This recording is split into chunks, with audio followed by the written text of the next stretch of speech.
Hola, hola, qué gusto saludarlos en un nuevo capítulo de Parche Pro. Yo soy Milton Medina y como siempre estoy feliz de acompañarlos en nuestro tema de hoy. Como siempre no estoy solo y de inmediato saludo a mi compañera Karen Quijano, que como siempre, ya parece palabra de Dios, está preciosa. Karen, hola.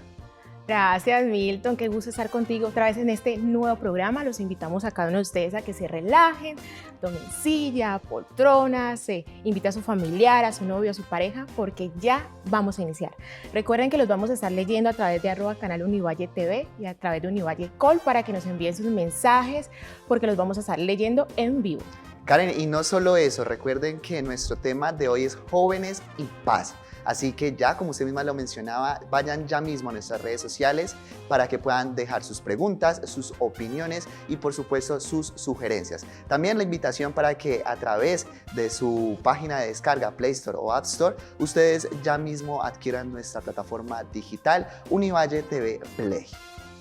Para profundizar en el tema Jóvenes y Paz, tenemos unos invitados de lujo. Realmente se pensaron estos invitados para que podamos profundizar, reflexionar con sus preguntas y aportes también que ustedes van a dejar a través de las redes sociales. Pero antes de eso vamos a ver una nota de contexto. En los últimos años, la participación de los jóvenes en la política se ha convertido en uno de los temas trascendentales en Colombia. El ver a esta población en las dinámicas como sujetos sociales en actividades y espacios de construcción de paz ha cobrado relevancia en los asuntos políticos de nuestro país, sobre todo después del proceso de paz adelantado entre el gobierno colombiano y las FARC. Por otro lado, pensar en las juventudes es una oportunidad para determinar sus conocimientos e intereses en la relación con la construcción de paz. Analizar su papel como promotores de la paz y la seguridad es tan importante como seguir promoviendo los procesos de toma de decisiones para la prevención y resolución de conflictos. No obstante, para que la participación de los jóvenes sea significativa, se requieren de mecanismos adecuados que impulsen la interacción y el reparto del poder, garantizando que sus voces sean escuchadas. Asimismo, su participación debe ser inclusiva, teniendo en cuenta la diversidad de perspectivas, experiencias, orígenes, géneros, orientaciones sexuales, etnias y religiones. Hoy en Parche Pro, Jóvenes y Paz. Claro que sí, hoy en Parche Pro, Jóvenes y Paz. Hay mucho que hablar aquí, mucho que profundizar, nuestros retos, lo que ya estamos trabajando y para ello vamos a iniciar presentándoles nuestro primer invitado, que es Jefferson Montaño Palacios. Él es periodista, investigador político y defensor de los derechos humanos y del pueblo afro. Bienvenido, Jefferson. Bueno, cordial saludo a ustedes, gracias por la invitación y especialmente a todos los televidentes que a esta hora están en sintonía y están conectados con lo que aquí vamos a conversar el día de hoy. Bueno, y adicional a Jefferson, hoy repite con nosotros nuestro invitado Andrés Fernando Martínez Cadena, más conocido, también le gusta que lo llamemos de cariño, Fercho. Él es economista de la Universidad Libre de Cali y activista político. Fercho, como te decimos de cariño, nuevamente bienvenido y gracias por estar en un nuevo programa con nosotros. No, pues yo estoy honrado de que ustedes hoy me inviten de nuevo para un tema tan importante como los jóvenes y paz. Y sobre todo con Jefferson Montaño, al cual siempre digo que cuando me lo encuentro es porque va a tener un gran día. Bueno, entonces entremos en materia. Hay un tema bastante importante y es que cada vez que hablamos de paz lo relacionamos con violencia. Y en este caso, en el contexto político, relacionamos la paz y la violencia contra el Estado y los grupos al margen de la ley. En el 2016, exactamente en septiembre, se firma este primer acuerdo. Desde entonces, Fercho, ¿cómo se ha ido transformando ese concepto de paz y cómo los jóvenes nos hemos involucrado a este tema de construir una mejor sociedad desde este concepto, la paz? Bueno, para arrancar, ese acuerdo final de la paz, que es un acuerdo, digamos, del Estado contra la FARC o para la acción de armas, hay que ser claros que ahí, aunque se mencionan los jóvenes, pues no fueron incluidos. Y con temas muy puntuales, cuando se habla de los jóvenes o usted uno revisa, yo recuerdo que yo hice campaña de plebiscito por la paz, los jóvenes se le mencionan, pero como pues, víctimas también de obviamente la violencia y de la consecuencia que ha traído esa violencia que tiene que ver con el tema de la elaboración, producción y consumo de drogas, de sustancias ilícitas. Pero cuando uno mira ese acuerdo, pues no hay, digamos, no se ven como unos posibles o potenciales gestores de paz. Y lo otro es muy sencillo, es en los municipios PEDET, que son programas de desarrollo de enfoque territorial, a pesar de que en esos municipios y en los departamentos hay plataformas de jóvenes, pues nunca estuvieron en cuenta para que ellos hicieran parte de la construcción de esos programas. Entonces, sí hubo un activismo juvenil en las calles, donde muchos salimos a manifestarnos y queríamos votar por el sí. Sin embargo, en la realidad, en esa mesa de negociación, inclusive Jefferson, aquí me puede corregir, pues yo no vi que hubiera un capítulo especialmente para los jóvenes, y tampoco se evidencia pues cuando uno revisa ese acuerdo, que fue que en las urnas lo perdimos, pero por otras vías constitucionales y legales, por fortuna se dio. Pero Jefferson, en este caso, teniendo en cuenta de que claramente ganó el plebiscito del voto no, si teniendo en cuenta lo que nos dice Fercho de que no se incluían a los jóvenes dentro de estos contratos, dentro de estos acuerdos, dentro de todo lo que se estaba planeando, ¿qué hubiese ocurrido si hubiese ganado, por ejemplo, el sí? ¿Cómo nos hubieran involucrado a los jóvenes? Bueno, yo, por ejemplo, regreso un momento atrás. Por ejemplo, en Colombia, que es un epicentro, es un épice ante el mundo, de los 10 tratados o acuerdos de paz que hay en el mundo, Colombia no solamente ha firmado uno, sino que ha firmado, el primero que se firmó fue en 1990, precisamente con el descalonamiento del M-19. Y a partir de esa experiencia, pues hoy, en el 2016, se planteó otra negociación con las antiguas FARC-EP. ¿Eso qué quiere decir? Que a partir de este segundo momento se han descalonado otros grupos armados, pero no han sido tan efectivos como el M-19 y las FARC. En ese sentido, cuando hablamos del plebiscito, pues es que fue algo épico en el mundo. ¿Cómo así que un país vota para que no haya paz? Es decir, pues ahí no solamente entra la población joven, sino la población adulta y muchos de nuestros abuelos y tatarabuelos que históricamente han querido y deseado la paz. En ese sentido, creo que hoy seguimos siendo un referente en el mundo en términos de cómo podemos, hoy, por ejemplo, Gabriela Pozo, quien es la alta consejera presidencial de Juventudes, pues tiene que asumir lo que en otros gobiernos no se asumió, precisamente de la política pública de Juventudes. Hay que tener en cuenta que, pues, para el plebiscito se dio mucha información. Creo que la gente se sentía saturada, mucha gente no sabía hacia dónde ir, hubo información falsa, otras que no, otras en las redes sociales empezó a circular. Pero entonces, ¿cuál es el papel de nosotros los jóvenes para estos procesos puntuales? Porque no solamente ha habido esos procesos de firma de acuerdos, los dos, sino también en el 2005 cuando el presidente Uribe realizó con las sí, señor.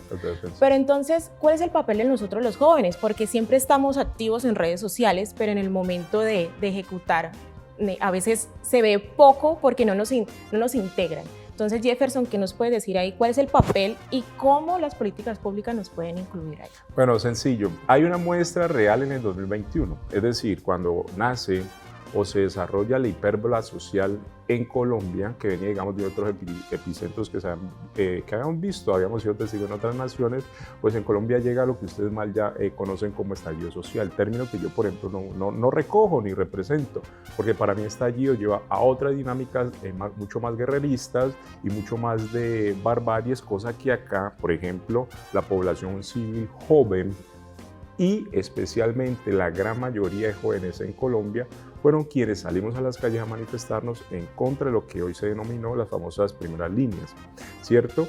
Pero, ¿qué pasa aquí? Que si en esta experiencia que nace en el 2019 no se hubiese generado la hipérbola social en el 2021, pues difícilmente hoy tuviésemos un gobierno de transición, del cambio más o menos, por decir, un gobierno progresista.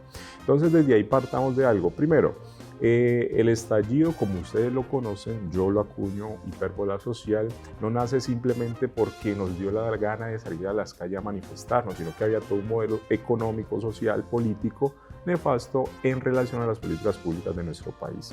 Dos, creo que si no hubiésemos sido nosotros los jóvenes quienes hubiésemos salido a movilizarnos y a sensibilizar a la gran población de la ciudadanía, pues finalmente no se hubiese logrado el objetivo. Y tres, la ciudadanía, que en sí son nuestras familias, amigos y vecinos, entendieron. Muchos apoyaron en su momento, otros detractores que hasta hoy siguen siendo, y por eso muchos de estos jóvenes pues llegaron precisamente a ser detenidos.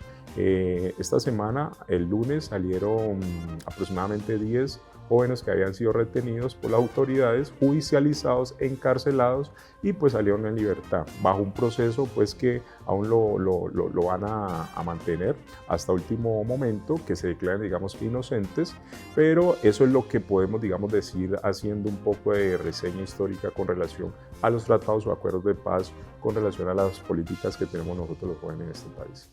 Fercho, ibas a agregar algo, Sí, ¿verdad? de hecho, porque Jefferson dice algo muy importante, y es que lo que pasó con el 2021 no es aislado al plebiscito del 2016. Es decir, siempre ha habido esos momentos, aunque son coyunturales, siempre siempre hay unas semillas, lo que conlleva es por lo menos a que se creen grupos de jóvenes o que a jóvenes de forma individual estén más conscientes de la realidad en la cual viven. Yo ahora voy a hablar 5 momentos donde los jóvenes siempre han estado metidos y de alguna u otra forma han hecho que este país camine de un momento a otro. En los años 70, cuando fue esa gran marcha aquí en esta universidad, inclusive se unieron obreros, se unieron trabajadores, y eso inclusive pasó a nivel nacional. En el 91, la séptima papeleta fue exclusivamente por jóvenes, y como lo dice Jefferson, esa séptima papeleta buscamos quemar la Constitución también porque necesitamos un país que estuviera también en paz. Es decir, era un tema también político, pero también tenía un tinte de que ya estaban aburridos los jóvenes de esa época de vivir en un país en conflicto. El tercero lo puedo nombrar como cuando salimos a protestar en contra de la reforma de la Ley 30 de Santos, la famosa MANE, por allá en esa época. 2014. 2014, el plebiscito de la paz. Y pues, de hecho, hay otros 2 momentos que son un poco más políticos, de un tinte un poco más partidista, pero yo creo que pues Jefferson dice que no le gusta el estallido social. El término, a mí sí sí me gusta el término, pero al final siento que cuando uno conecta esos 5 momentos de los jóvenes, pues siempre, nunca han estado aislados. ¿Cuál es la dificultad que yo he visto en los 5 momentos? Que no se ha visto como un hilo conductor, porque desafortunadamente las coyunturas, cuando nacen grupos de jóvenes o jóvenes a lavar por paz, pues los jóvenes tienen que entender que una forma también de construir paz y que es efectiva, por lo menos así lo hago yo, es entrando obviamente a los espacios de decisión en donde usted puede decidir por temas de paz y financiar temas de paz, que es lo que también a veces queda pues... Y aportar, porque regresamos, digamos, a lo que ya se ha hecho, que Yo claramente quiero es hacer importante. un mochito. Yo quiero hacer un mochito con relación a eso. Es decir, cuando yo hablo y manifiesto que no comparto el término estallido, porque es un término totalmente guerrerista y no es una cosa que yo me haya inventado, Jefferson Montaño Palacio, sino que es algo que se recoge desde lo académico. Por ejemplo, en Chile el término está usado para otros asuntos y son más militaristas. Lo mismo pasa en Uruguay, en Argentina y especialmente en Ecuador. ¿Por qué? Porque estos países han sido violentados desde los derechos humanos en el mundo con desaparecidos. Pero además, si nosotros vamos a ver estos gobiernos o estos países en su historia, pues todos han sufrido, digamos que violencia, ¿cierto? Sí, cierto. Entonces, y además de eso, desapariciones. Entonces, este término, cuando llega a Colombia desde una lógica guerrerista. Y yo pregunto, ¿cuántos de los que estuvimos, por ejemplo, en las calles manifestándonos teníamos armas? Exactamente. O teníamos armas. Y frente a eso, Jefferson, es importante también aclarar lo que ustedes dos manifestaban, y hay otro punto importante, y es el tema pues que detona también esos términos de paz, y es la pobreza, es las situaciones económicas o las situaciones que los jóvenes afrentan. Pero bueno, para profundizar más sobre todos los términos, porque también hay una parte de arte y cultura que es también fundamental para construir paz desde la sociedad, lo estaremos abordando más adelante. Por ahora vamos a un pequeño corte a patrocinadores, no se despeguen, ya regresamos.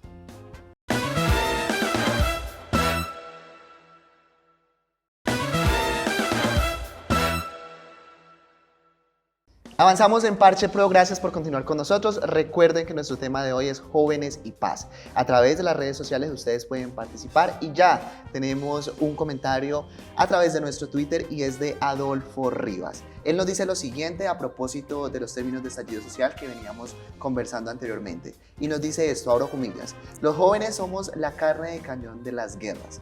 Me opongo rotundamente a la participación de Colombia en conflictos internacionales. El propósito de nuestra generación es la paz, la convivencia pacífica y la superación de la pobreza. Karen, ¿cómo la ves?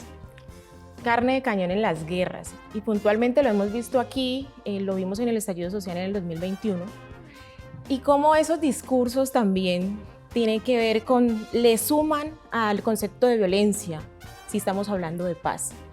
quiero preguntarle a Fercho, ¿cómo manejar ese discurso? ¿Sí? En un país donde está normalizada la violencia, estamos tratando de construir paz, pero está normalizada la violencia y entre nosotros se habla de violencia, pero vamos a construir paz. ¿Es necesaria la violencia en esos discursos, en ese comportamiento para alcanzar la paz? Absolutamente no, y de hecho aquí muy agradecido con Jefferson porque me dejó muy claro el término de estallido social.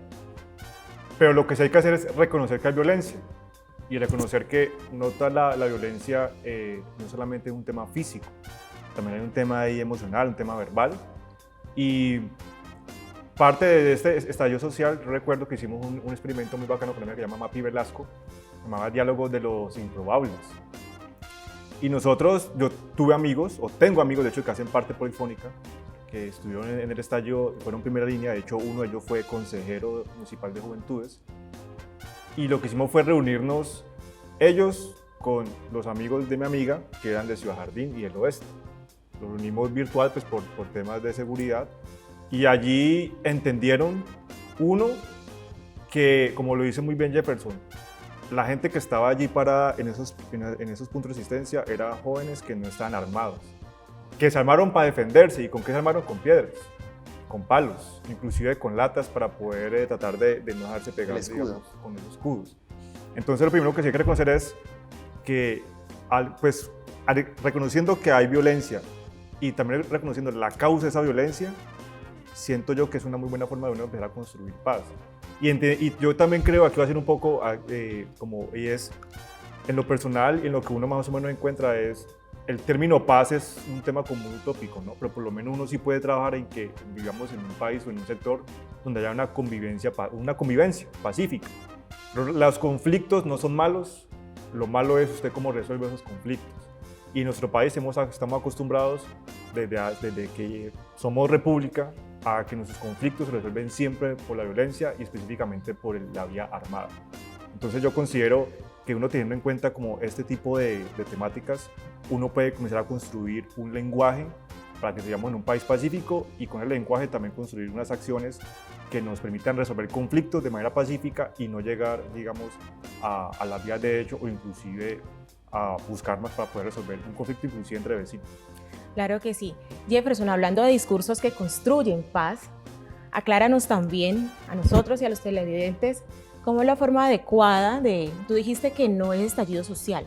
¿Cuál es la forma adecuada de mencionar este gran hecho que pasó en nuestro país? Lo que pasa es que cuando nosotros hablamos de estallido, el estallido viene del término guerra, bomba nuclear. Y cuando nosotros hablamos de hipérbola, lo hablamos de una semántica mucho más suave, mucho más tierna, mucho más poética. Es decir, no podemos decir que el estallido tiene que nacer solamente en el 2021 en Colombia. Es decir, las organizaciones sociales no nacen en el 2021. Las organizaciones sociales son históricas en el mundo y por ende no podríamos denominar estallido porque viene precisamente de todo un término guerrerista que en otras naciones es totalmente vetado el término y pues en Colombia lo acuñamos a esas lógicas a las cuales estamos acostumbrados históricamente, que es a raíz de la violencia, la guerra y estarnos irrumpiendo las humanidades entre cada uno de nosotros. Entonces el término estallido está mal empleado y mal usado en Colombia.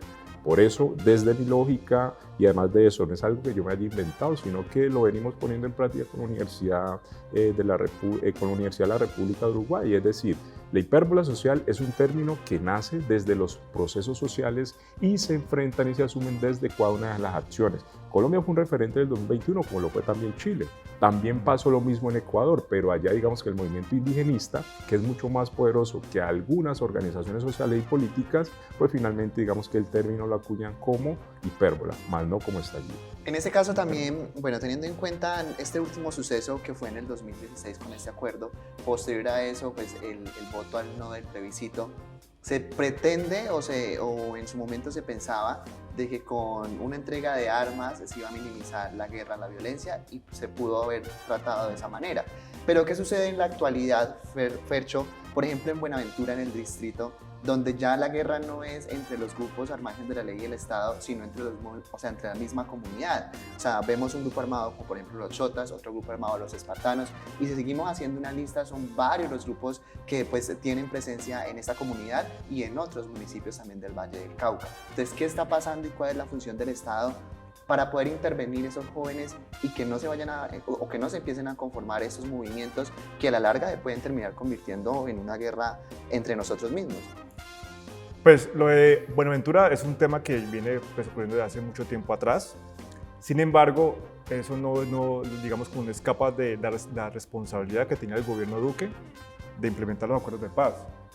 Entonces, si llegan, es decir, el solamente de usted pasar de la clandestinidad, entregar unas armas y usted quedar a la deriva porque no se cumplió un acuerdo de paz, pues eso hace que una persona, o sea, blanco fácil, de que otro grupo armado atente con su vida, o inclusive si usted no encuentra otra forma pues, de cómo usted llevar económicamente su vida, pues hace parte de un grupo de estos armados ilegales.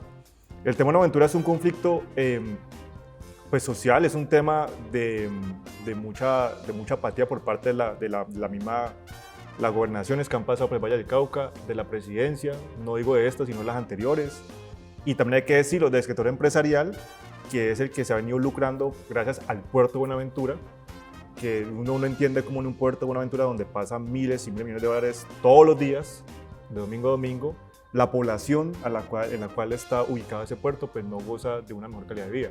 Yo tengo una amiga que ella es de Alemania y ella no entendía por qué las personas de Buenaventura tenían que irse a Cali a trabajar porque no encontraban una mejor vida en el puerto, cuando en otros países es lo contrario.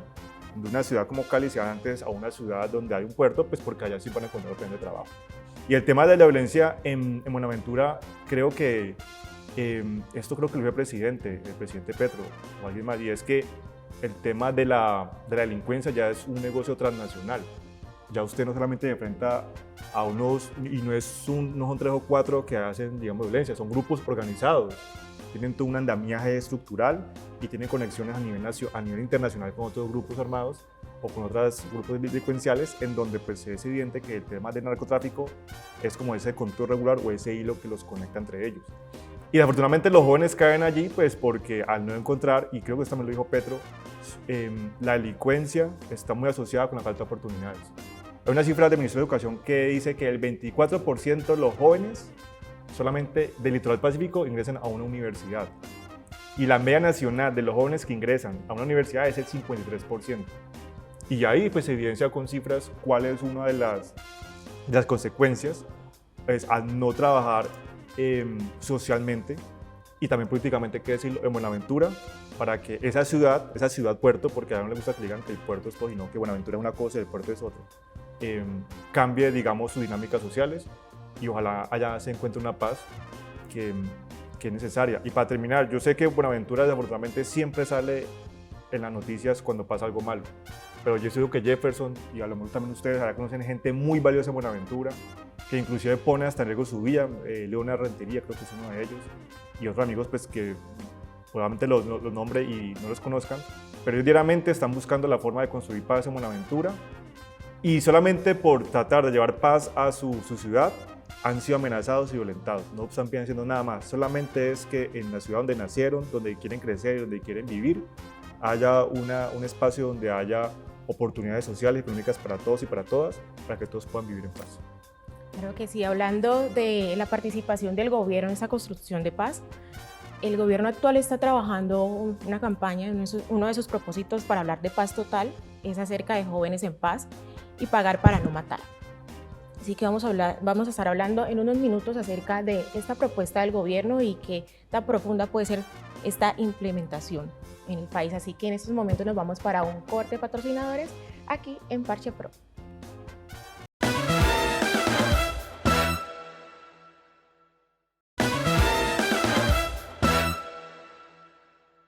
Seguimos en Parche Pro. Recuerden que nuestro tema de hoy es jóvenes y paz.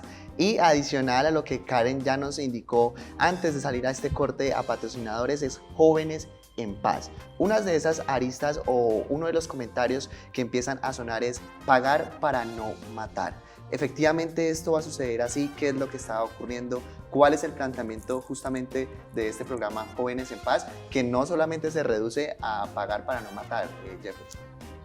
Pues bien, el programa lo que busca, digamos que es un laboratorio, y este laboratorio que en sí es un laboratorio de paz que nace, digamos, bajo la iniciativa de un grupo, y entre esos grupos son los chotas, los espartanos, desde el año 2022 a través de un partido de fútbol, y ese partido de fútbol, digamos, que generó la apertura para que hoy la mesa o el laboratorio de paz, que gracias a este gobierno, pues obviamente el alto consejero de paz lo ha asumido como un elemento, una herramienta de escalonar el conflicto interno y la violencia en Buenaventura. ¿Eso qué quiere decir? Que hoy, por ejemplo, Buenaventura históricamente, porque además hay que decirlo, Colombia ha sido históricamente un país racista, y por el ende de ser un país racista, pues no le ha importado el andén del Pacífico colombiano. Es decir, porque allá es donde nos asentamos la gran población afrodescendiente en este país. Y en ese sentido, si nosotros, lo decía ahorita Andrés, si nosotros podemos hacer referencia con otros países, otros estados, otros gobiernos, podemos ver que los puertos marítimos que tienen esos países son los más subdesarrollados, son los más desarrollados, digamos, en esos países. Entonces, el caso de Colombia es un epicentro totalmente, digamos, que adverso a esos otros modelos que nosotros podemos ver en el mundo. Si nos vamos nomás aquí, por ejemplo, a Ecuador. Ecuador tiene uno de los puertos más poderosos en Sudamérica. Si nos vamos a Brasil, pasa lo mismo. Si nos vamos a Perú, cerca a Lima, pasa lo mismo, donde continúa, digamos que donde tiene su aeropuerto continuo al puerto, ¿sí? En Lima, Perú. Si nos vamos a Colombia, hablando por ejemplo el puerto en Santa Marta o el puerto de Buenaventura, vemos la gran diferencia. En Santa Marta es turístico, en Buenaventura es cerrado, es privado. Entonces, partiendo de esas lógicas, ¿cómo podemos hoy entender la discriminación racial, socioeconómica y socioespacial en un territorio tan importante como Buenaventura? Distinto no pasa, por ejemplo, en el departamento de Nariño, en Tumaco. Tumaco tendría que también tener un puerto poderosísimo de exportación e importación, pero no está, no existe. Si nos vamos, por ejemplo, al puerto de Barranquilla, pues escasamente está sobre los afluentes más grandes y amplios que tiene, digamos, el territorio, y eso que permite que hoy, por ejemplo, Barranquilla lo vean como una ciudad de exportación y de desarrollo ante el mundo, cosa distinta en Buenaventura, además de tener el problema del narcotráfico, porque por ahí es donde pasa, supuestamente, hasta el 2018 se decía que éramos el 60%, donde se pasaba el narcotráfico del país, y la extorsión ha incrementado en un 76%, es decir, ha superado el narcotráfico, lo que también parte de que las posibilidades de que los jóvenes en la parte de su empleabilidad hoy sean mínimas, sean escasas, y del 70% de la población que funciona, trabaja, opera en Buenaventura es foránea, es decir, no es del territorio. El 30% es local, pero al 30% no le dan las oportunidades de empleabilidad.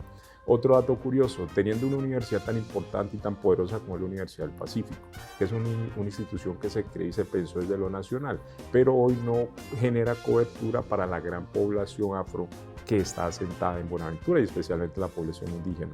Esos son, digamos, que elementos que colocamos en la mesa, entendiendo que además del laboratorio de paz que se pretende y el incentivo económico que también se pretende entregarle a los jóvenes, pues sea, digamos, que tomado con los mejores ojos y no cuestionado de entregarle un dinero a bandidos, como se dicen por ahí, a matones, y no a personas que de cierta manera los tenemos que recuperar para la sociedad civil.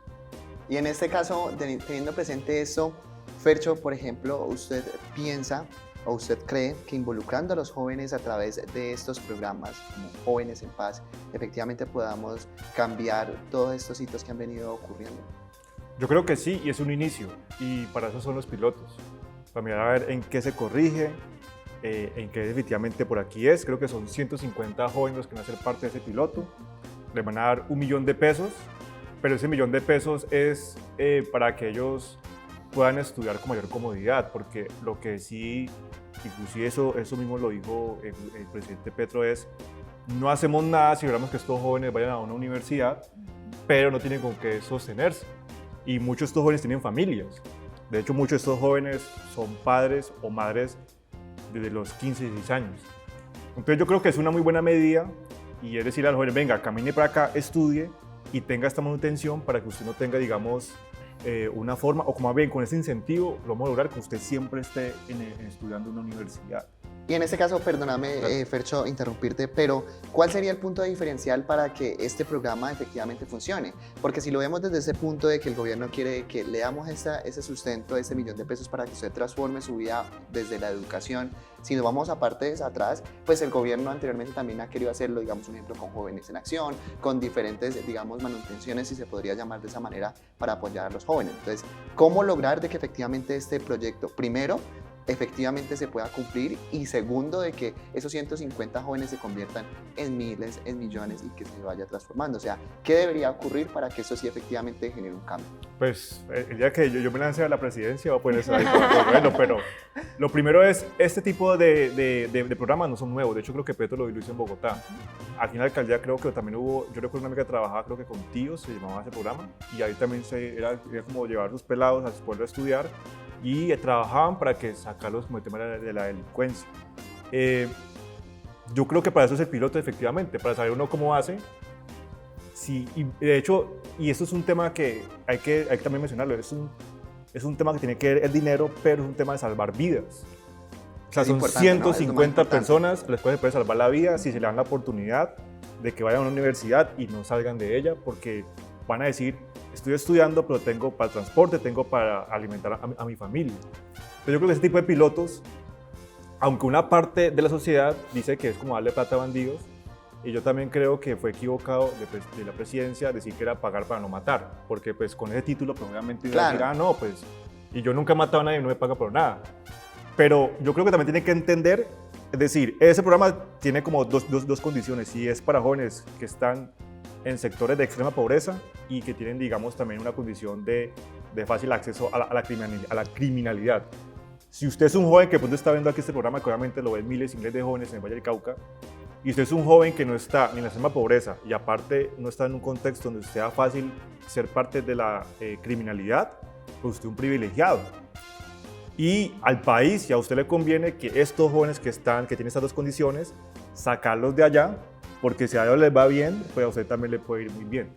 Entonces, cuando dicen que no, que yo pago impuestos, que yo nunca le he hecho nada a nadie, pues muchas gracias, pero entienda que cuando el presupuesto nacional, pues está, o yo qué hago, o dejo a la deriva a estas personas para que le pueda salvar la vida por este piloto, que obviamente no es como la única solución, o me hago la vista ciega y entonces lo doy, digamos como que premio a la gente por comportarse como ciudadano cuando eso es un deber. Si usted paga impuestos, si usted no hace nada a nadie, pues hermano, eso es su deber, eso no es que usted entonces hay que premiarlo por eso. Entonces yo sí creo que una medida adecuada. Segundo, hay que darle tiempo. Y tercero, sí tengo que mirar financiación, digamos, de cooperación internacional. Y cuarto, tengo entendido que eso no es un tema permanente. La idea simple es que 250 jóvenes van estudiando, lo van subsidiando y a medida que ya van llegando pues, a un nivel en el que ya puedan emplearse en unos temas más legales, pues así mismo pues, se les corta, creo que ese tipo de subsidio. Pero yo insisto, cuando usted tiene que invertir, es decir, la vida es tan valiosa que no tiene que tener, digamos, un presupuesto finito. En serio, si uno puede salvar la vida a una, 2, 3, 4 personas haciendo 50, evitando que se metan a la delincuencia o sacándolo, sobre todo porque en Colombia tenemos un mal vicio y es que la delincuencia se vuelve como generacional. Desafortunadamente hay hoy jóvenes que están inmiscuidos en la violencia y cuando usted revisa su historia de vida es porque algún tío, algún primo, algún hermano, su papá, su mamá estuvieron metidos allí y ellos al no conocer otra forma de solventar su vida, pues decidieron que seguir el camino. Entonces sí creo que es una medida acertada. Creo que se comunicó muy mal, a decir pagar por no matar, pero sí siento que hay que darle la oportunidad y hay que apostarle a salvarle la vida a esas 150 personas que van a ser parte del piloto. Hablando del tema del discurso. Bueno, y otro tema que preocupa referente a este proyecto piloto que tiene el gobierno actual es las garantías de seguridad de estos 150 jóvenes que van a iniciar en este proceso. ¿Qué les garantiza que su seguridad, la de su familia? Pero antes de profundizar en esto, nos vamos para un corte de patrocinadores y todo esto y más aquí en Parche Pro.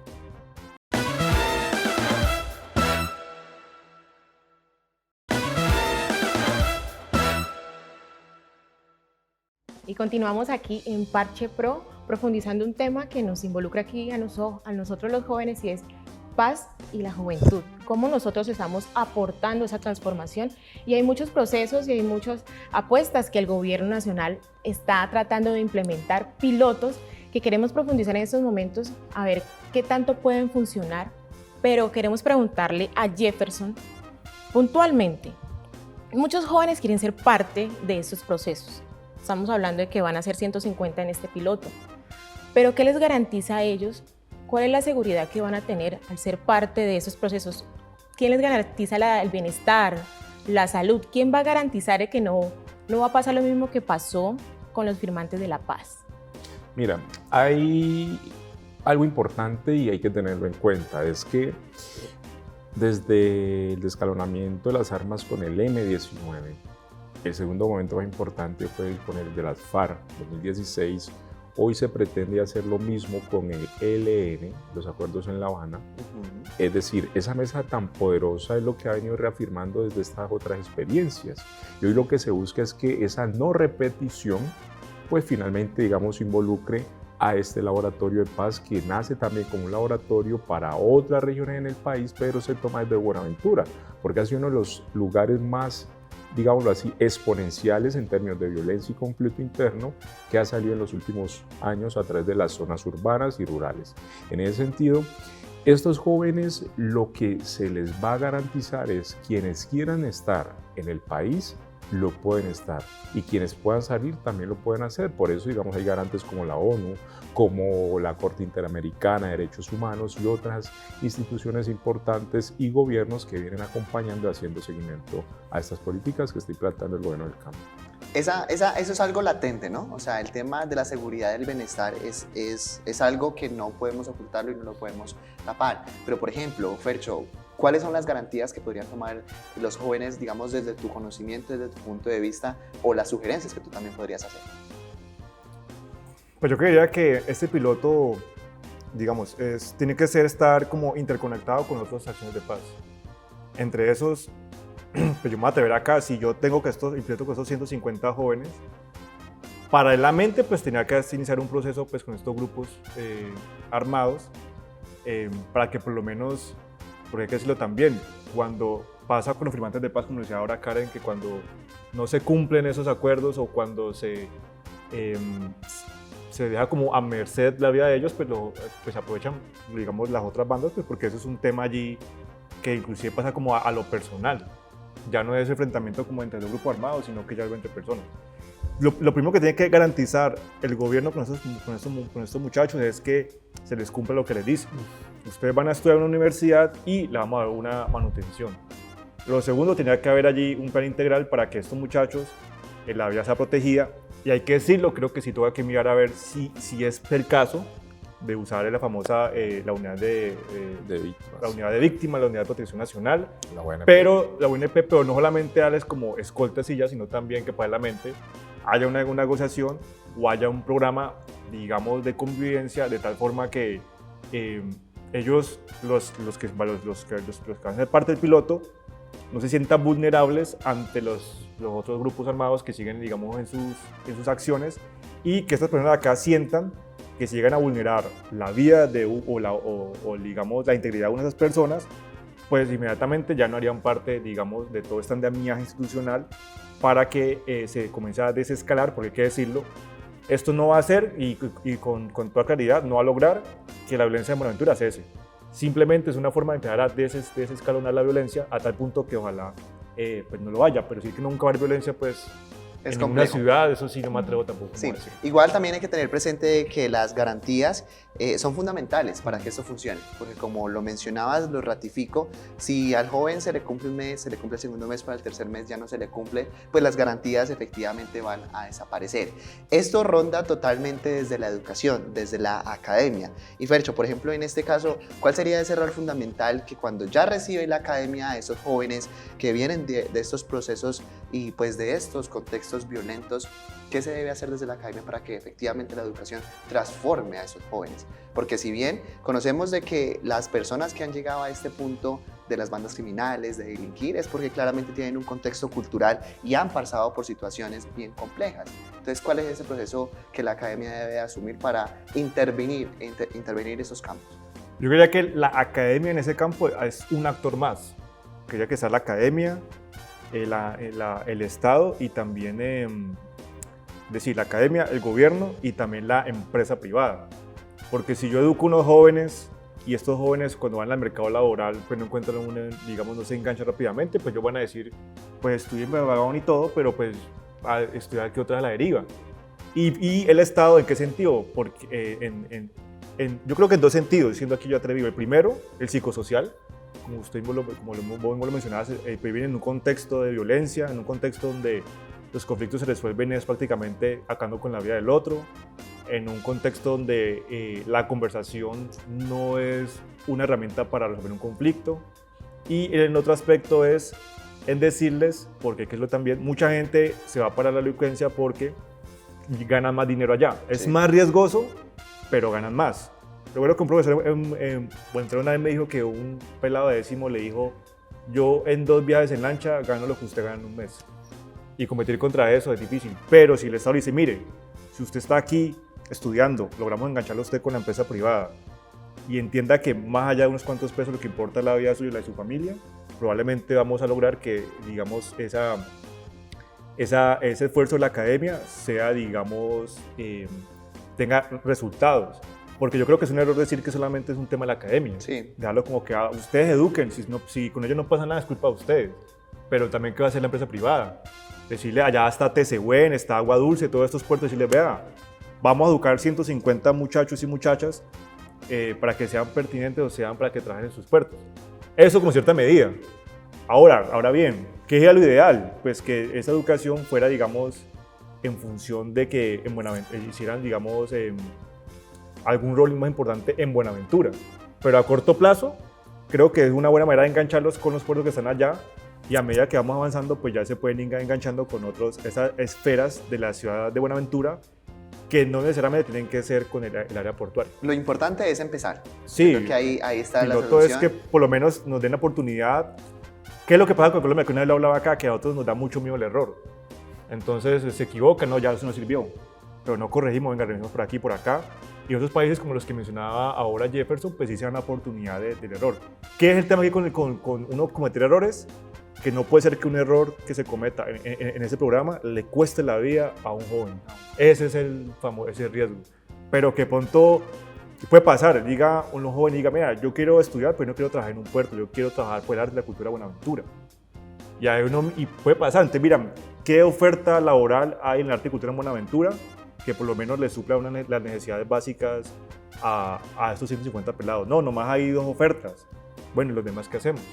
Entonces es como que a medida que vamos avanzando, revisando en dónde se pueden ir acomodando por medio laboralmente. Y desde el Estado yo creo que también son oportunidades para construir, digamos, más espacios. Por ejemplo, si la Secretaría de Cultura, la Secretaría de Turismo, que deberían ser pilares fundamentales, por ejemplo, en este tipo de partes del país como el puerto, pues se deberían como de fusionar nuevos programas para brindar oportunidades a los que quizás pues puedan quedar por fuera dentro de los que ya están establecidos.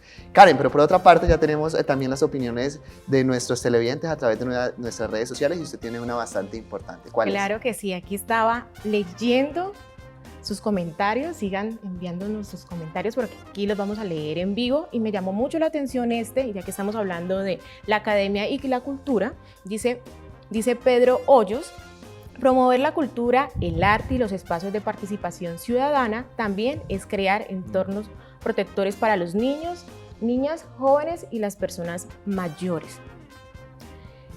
En los espacios y en los territorios también se puede visibilizar que se está trabajando desde estos aspectos de la cultura, la educación. ¿Cómo garantizarles a las personas que están liderando esos espacios para que continúen, se prolonguen y también la protección de sus vidas? ¿Qué políticas públicas, Milton, dale, qué políticas públicas tenemos referente a eso? Y yo creo que adicional que se garantice cómo podemos abrir más estos espacios, por ejemplo, culturales, ya que Claro lo mencionas, que sí. Jefferson, para que no solamente en Buenaventura, porque si nos focalizamos en Buenaventura, bueno, hay muchas oportunidades, hay muchas situaciones, pero también, por ejemplo, aquí en Cali, en otros municipios, desde la cultura y el arte, ¿cómo podemos empezar a transformar la paz?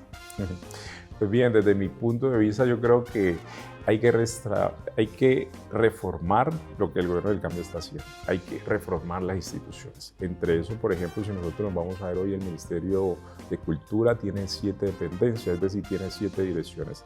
De esas 7 direcciones, uno de los gobiernos que más le apostó fue el gobierno de Juan Manuel Santos a la cultura.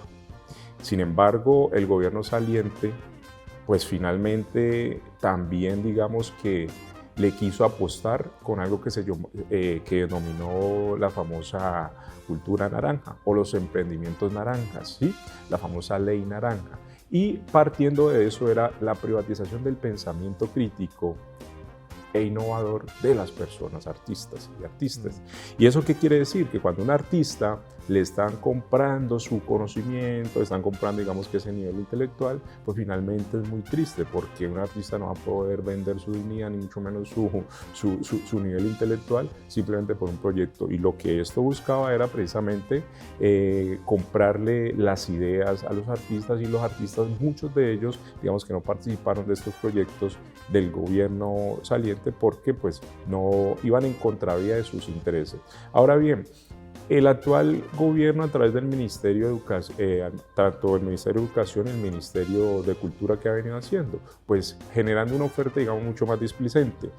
En este momento no se tiene, digamos, que un ministro actualmente nombrado, hay uno, digamos, encargado, y eso también imposibilita poder tener, digamos, que el arte y la cultura en los territorios, porque las 7 direcciones lo que han hecho, digamos, en el transcurso de un año es desfigurar lo que hizo el gobierno anterior y poder figurar lo que actualmente el Plan Nacional de Desarrollo ha encaminado, llegar a los territorios con mayor oferta educativa, con mayor oferta, digamos, que cultural, y especialmente eso conecte con los recursos que están disponibles para poder ejecutarlo en cada uno de los grupos, movimientos, organizaciones y entidades, bien sean públicas y privadas, que hagan conexión con las diferentes gobernaciones y alcaldías en el país. Entonces, creo que nos hace falta mucho seguir aprendiendo, pero también entendiendo que estamos descalonando un gobierno que totalmente estaba ajeno a las posibilidades de las personas del común,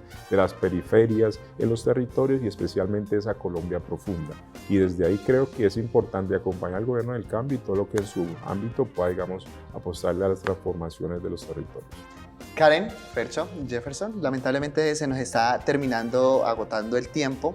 Yo creo que una de las conclusiones que también podemos sacar a raíz de todo esto es que la paz es responsabilidad de todos. Y yo creo que desde nuestros hogares, desde ese vínculo familiar, podemos empezar a generar cambios para una construcción total de paz. Fercho, muchísimas gracias por haber estado con nosotros en un nuevo programa. Gracias a Milton y Karen por invitarme, y qué bueno verme con Jefferson, que sí, lo insisto, cada vez que me lo encuentro es porque va a tener un día bacanísimo. Lo mismo para Jefferson, muchísimas gracias por tu tiempo, por tu espacio y por supuesto por tu conocimiento. Sabemos que nos quedan 1000 temas, de pronto 1000 aristas por tocar, por abordar, pero muchísimas gracias por haber estado con nosotros. No, gracias a ustedes, de verdad que sí, gracias a ti también, y especialmente a los televidentes que están en sintonía con el programa. Precisamente este programa es nuevo, pero además de eso es muy poderoso e innovador, y los felicito, de verdad que sí. Y Fercho, nuevamente, contigo es un placer encontrarte. Sí, siempre. De verdad, muchas gracias por Karen. sacar de su tiempo y participar aquí con nosotros. A ustedes muchas gracias. Recuerden que cada miércoles estamos aquí con ustedes profundizando sobre temas que nos involucran a los jóvenes. Recuerden que la paz es diversa y hay que visibilizar también los procesos de paz que están pasando en los territorios. Así que nos vemos en un próximo programa, y esto fue Parche Pro. Chao.